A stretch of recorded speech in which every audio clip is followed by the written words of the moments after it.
श्री राम जी का नाम नारा शांति का प्रतीक है या नहीं? एक बात है ना, नारा कोई प्रतीक नहीं हो सकता है, समझ ले। रघुकुल रीति सदा चली आई, प्राण जाए पर वचन न जाए। ये बीजेपी वाले कितना झूठ बोलते हैं, जुमलेबाजी करते हैं।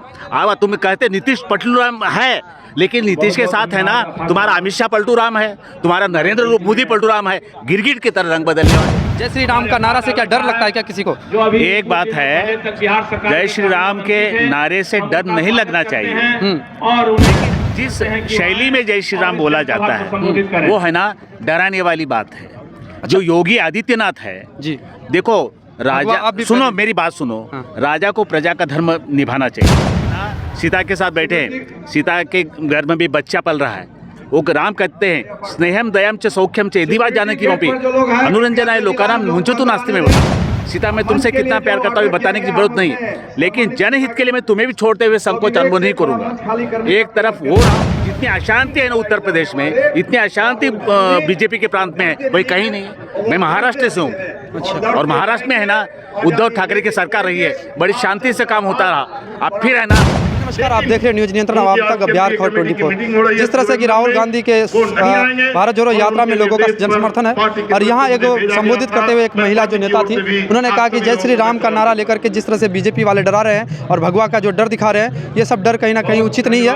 हमारे साथ जो इस सभा में एक पूरे भगवा में हुए बाबा जी हैं, उनसे बात करेंगे कि भगवा को लेकर के इसके क्या धारणा है, राम जी का नाम लेकर के जिस तरह से बीजेपी राजनीति कर रही है, उस विषय में भी हम बात करेंगे। सबसे पहले आपको हम लोग चैनल जो तीनों में स्वागत है सर। आपका भी स्वागत है। अच्छा ये बताइए सर, बात यहाँ चल गई कि जय श्री राम को लेकर के जिस तरह से बीजेपी वाले डरा रहे हैं और भगवा का डर दिखा रहे हैं, भगवा का डर सही रहता है क्या, गलत है? आप भगवा पहने हुए। एक बात है ना, हमारे तिरंगे में भी भगवा है जी, और बलिदान का प्रतीक है, और बलिदान डराता नहीं। दूसरों के लिए, न्याय के लिए, धर्म के लिए, सत्य के लिए लड़ने का कारण है ना भगवा है। भगत सिंह ने भगवा पहना था, देश आज़ाद हुआ, और जिस अंग्रेजों के राज्य में सूर्यास्त नहीं होता था, इन अंग्रेजों को देश को छोड़ के बाहर जाना पड़ा। और आगे सामने मेरा सवाल है सर, जैसे कि अभी एक महिला नेता थी, अब संबोधित किया, बीजेपी वाले जय श्री राम का नारा लेकर डरा रहे हैं और भगवा का डर दिखा रहे हैं। भगवा सत्य का प्रतीक है या विवाद का प्रतीक है, ये हम पूछना चाहते हैं। भगवे पर कोई विवाद नहीं होना चाहिए।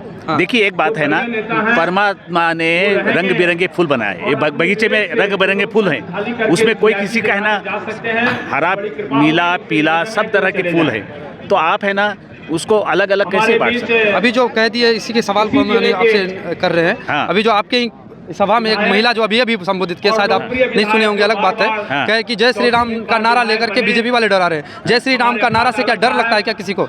एक बात है, जय श्री राम के नारे से डर नहीं लगना चाहिए, लेकिन है ना जिस शैली में जय श्री राम बोला जाता है वो है ना डराने वाली बात है। जो योगी आदित्यनाथ है जी, देखो राजा, सुनो मेरी बात सुनो। राजा को प्रजा का धर्म निभाना चाहिए। उस देश की जो भी प्रजा है, आपको मालूम होगा राम का जीवन क्या रहा है जी। राम है ना सीता के साथ बैठे हैं, सीता के घर में भी बच्चा पल रहा है, वो राम कहते हैं स्नेहम दयाम च सौख्यम च यदि बात जाने की वहाँ पे अनुरंजनाय लोकानाम मुंचतु नास्ति में होता। सीता मैं तुमसे कितना प्यार करता हूँ बताने की जरूरत नहीं, लेकिन जनहित के लिए मैं तुम्हें भी छोड़ते हुए संकोच अनुभव नहीं करूंगा। एक तरफ वो राम है, और एक तरफ है ना डिवीजन करके प्रजा को बांटने वाला रूप है, ये राम का नहीं हो सकता है। अटल बिहारी वाजपेयी कहते थे राजधर्म क्या है, जितनी भी प्रजा है वो पुत्र की होती है, पुत्रवत होती है। मणिपुर की घटना को ही लेके भारत पूरा एक है। पंडित जवाहरलाल नेहरू है ना एक गांव में गए, भारत माता की जय, भारत माता की जय कही जाने लगी। एक किसान के कंधे पर हाथ रख के बोलते भारत माता की जय किसकी जय? वो किसान क्या बोलता, हड़बड़ाया, तो नेहरू ने कहा भारत माता की जय तुम्हारी जय। भारत के एक एक नागरिक की जय जब तक नहीं होगी, भारत माता की जय नहीं होगी। और निश्चित रूप से जब से मोदी इस देश में आया है, गुजरात में था, मैं गुजरात में मोदी के पहले रहता था, वहाँ है ना अपने प्रतिस्पर्धियों को नष्ट करने का एक ही काम है ना, अमित शाह और नरेंद्र मोदी का रहा है। सबसे वर्स्ट गृह मंत्री अब तक हमारे देश में कोई मिला है तो अमित शाह मिला है। गृह मंत्री को चाहिए देश में शांति फैलाने का काम करे। जितनी अशांति है ना उत्तर प्रदेश में, इतनी अशांति बीजेपी के प्रांत में है वही कहीं नहीं है। मैं महाराष्ट्र से हूँ, और महाराष्ट्र में है ना उद्धव ठाकरे की सरकार रही है, बड़ी शांति से काम होता रहा। अब फिर है ना वही अशांति फैलाने। अभी बीजेपी का गठबंधन सरकार है महाराष्ट्र में। हाँ, तो महाराष्ट्र में बीजेपी का गठबंधन बंद हो, लेकिन इस बार पहले महाराष्ट्र में है ना शिवसेना के साथ बीजेपी का गठबंधन था, तो उस समय 43 सीटें आई थी। अब है ना महाराष्ट्र में 10 से 15 सीटें भी बीजेपी को नहीं आ सकती। यही हाल बिहार में भी हो जाए। मेरा सवाल था श्री राम शांति का प्रतीक है या नहीं, ये सवाल था। कहा श्री राम जी का नाम नारा शांति का प्रतीक है या नहीं? एक बात है ना, नारा कोई प्रतीक नहीं हो सकता है, समझ ले। नारा कोई प्रतीक नहीं हो सकता है। राम शांति के प्रतीक थे। अच्छा।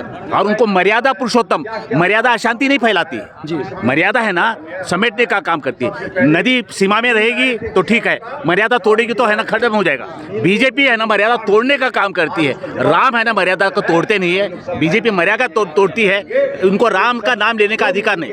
राम का रघुकुल था, रघुकुल रीति सदा चली आई, प्राण जाए पर वचन न जाए। ये बीजेपी वाले कितना झूठ बोलते हैं, जुमलेबाजी करते हैं। आवा तुम कहते नीतीश पटलू राम है, लेकिन नीतीश के साथ है ना तुम्हारा अमित शाह पलटू राम है, तुम्हारा नरेंद्र मोदी पलटू राम है। गिरगिट की तरह रंग बदलने वाले लोग, ये इनको जनता इन पर भरोसा बिल्कुल नहीं करेगी। जैसे है ना 14 में नरेंद्र मोदी के प्रति लोगों की आस्था थी, अपने रूप में अब है ना नरेंद्र मोदी के प्रति लोगों की कोई आस्था नहीं है। और राहुल गांधी है ना इन लोगों को लेकर के चले, मिला करके चलने की बात कर रहे हैं। और भारत है ना एकजुट है, एक संघ है। यहाँ हूण आए, शक आए, कृष्ण आए, सब मिलकर के महासमुद्र बन गए। लास्ट सवाल रहेगा सर। हाँ। भगवा में होकर के कांग्रेस में आप हैं तो कितना कुछ सम्मान मिल रहा है भगवा को? एक बात बताओ, मैं सम्मान के लिए नहीं हूँ, इस भगवा की बात कर रहे हैं। हाँ। आपका सम्मान होता है वही होगा, ऐसा ही सवाल ही नहीं है। देखो महाराष्ट्र से आया, आपका ये कहें मैं महाराष्ट्र से आया हूँ। हाँ। मुझे है ना मैं सम्मान के लिए इस यात्रा में नहीं आया हूँ। ये यात्रा शांति के लिए, सद्भाव के लिए है। हमारी लड़ाई अंग्रेजों के साथ लड़ी गई थी।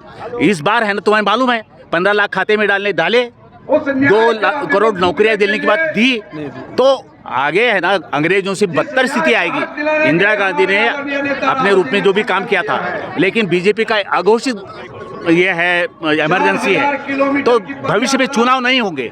यहाँ बिहार में यूएम के माध्यम से गड़बड़ कर दी गई, यूपी में यूएम के माध्यम से गड़बड़ कर दी, और उसी के माध्यम से चुनाव जीत रही है। और यूएम खत्म होना चाहिए। अडानी के पीछे और यूएम के पीछे और अपने रूप में आरएसएस के पीछे जिस धड़ल्ले से अपने नरेंद्र मोदी नहीं, अमित शाह, अडानी, अंबानी नहीं बाबा, राहुल जिस रूप में काम कर रहे हैं उसमें कोई काम कर नहीं रहा है। तो इसीलिए हमारे देश को बचाना है तो पूरे देश को इकट्ठा होना पड़ेगा। और इस बार अगली बार है ना मोदी नहीं आना चाहिए, पूरा देश इकट्ठा होकर मोदी के खिलाफ लड़ेगा और विजयी हो। जैसे बाबा जी का पूरा कहना है कि राम जी शांति का प्रतीक है और राम के नाम से राजनीति नहीं होना चाहिए। ये भगवा में होकर के भी कांग्रेस में साथ के साथ राहुल गांधी के साथ साथ चल रहे, महाराष्ट्र से मणिपुर से अभी यात्रा में लगातार चलेगा, मुंबई तक जाएंगे। और इसकी जो बातों से लेकर के बातों से आप क्या कुछ कह सकते हैं कि बीजेपी किस जातिवाद की बात कर रहे हैं या राम राज्य की बात कर रहे हैं, राम को लेकर के राजनीति कर रहे हैं? इस सारे सवालों का क्या आपका जवाब रहेगा कमेंट बॉक्स में देते रहिएगा। तब तक के लिए जय हिंद।